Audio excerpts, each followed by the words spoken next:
Hello and welcome to Star Citizen Sunday. This is a weekly show which covers all the news from Star Citizen over the past week. I am your host Mac, so let's get on with it. This week CIG tests 60 players and servers. We see a component fitted for the first time, plus we have a Mustang Starter Package with Squadron 42 to give away. So courtesy of Sunkshark, he has provided us with a Star Citizen Mustang Starter Package which includes Squadron 42, so if you are not a citizen yet, or if you know someone who wants to be, follow the top link in the description to learn more. Big thank you to Sunkshark. And also remember, every month we give away a starter package courtesy of my patrons who help me create videos like this, covering the costs of my recording and editing software. So a big thank you to you guys. Again, all you need to do to enter that one is be a subscriber here on YouTube and comment below throughout the month of November. So starting with ATV, before we get into the burn down, it appears that they have been testing Evocotti's servers with up to 60 players rather than the usual 24. Now this is great news, as they are technically seeing how many players they can fit into each instance before they link them together, from what I understand. I hear that they are getting good stable frame rates at around 30 FPS, so here's hoping that when 3.0 does get dropped, 60 people will be the player count. Anyway, the burn down. So, the shopping has 33 bugs. Missions has 20 bugs, 82 tasks. Ships and vehicles have 7 bugs, 55 tasks, and 1 feature request. I don't know what that could be. Your thoughts in the chat, please. I'm hoping it's something like a reclaimer.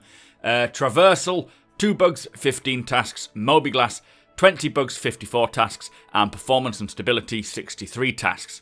Now, it does say that beyond 3.0, once Alpha 3.0 goes live, future PU patches are going to be switched over to a quarterly cycle, so content will be released on a more consistent basis. The web team is currently developing an updated presentation format to better reflect the roadmap moving forward, so you can see how the various features and additions will fall into this revised quarterly schedule. This will go live with the release of the new website. Now, the main feature of ATV this week was a quantum travel update, which is part 1 apparently. Basically, with the play area increasing, they wanted some changes to quantum travel.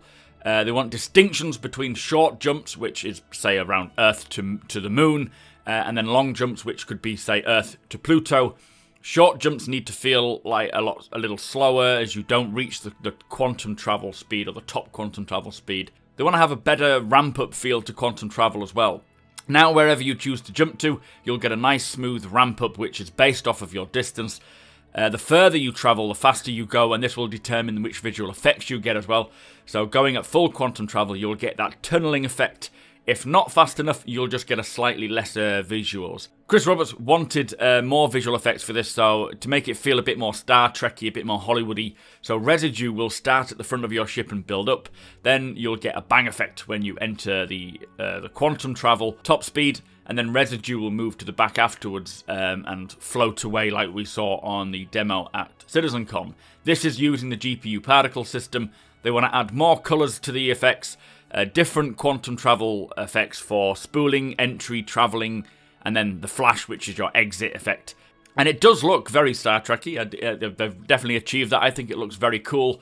They also needed to connect the quantum travel drive to the ship pipe system, so it needs power, heat, and fuel. It's looking a lot better. I will show what I'm talking about in the back from the CitizenCon demo we saw. But that was basically ATV. Not a lot of information, and the burn down, it seems like there's more bugs arising, but this is all part and parcel of development. As they fix more, some more arise. Not all the time, but hopefully it won't take too long. Anyway, let's move on. So this week's happy hour took us into the process of developing a location in which they constructed an outpost on Yela. I will have it playing in the background, but something I really want to show, and I'll slow it down when it gets to that point, is them picking up a component which looks like a size 1 power plant from Aegis, and inserting it into an outpost power slot which turns the lights on. Now they say that each light bulb will be a power consumer. You've also got atmosphere, gravity, and the power, which each system in an outpost and ship requires these components. Now this is quite significant, as when we build or even find an outpost, we may need to get the power up and running using these components to do so. And yes, EMPs can affect outposts, but I'm very excited about this. Plus it's the first time that we've ever seen a component fitted into a slot, even before using it on ships. So if you find a derelict outpost with all the lights off, you're going to have to explore inside, hoping that there's nothing in there, and then find a size 1 power plant and slot it in to get the power up. turn on the atmosphere, get the gravity running. Very, very cool. But also towards the end we got to see the interior of the truck stop, which I thought was quite nice looking at that. As I say, I'll leave it running in the background. It wasn't too exciting to see it being built, but that whole component thing made it for me. I was very excited when I saw that. Anyway, let me know your thoughts. Let's move on. Also this week, Citizens of the Stars features community guest Spoof Ghost and Dev in the Hot Seat Michelle Rashetnik answering the quantum questions. There was a new United post talking about Yard's water drought. Bug Smashers saw Mark event tracking down a performance issue. November's Subflare grants us a Polaris and Razor ship schematic, and finally, Lesson 3 in the Learn Jan series is available.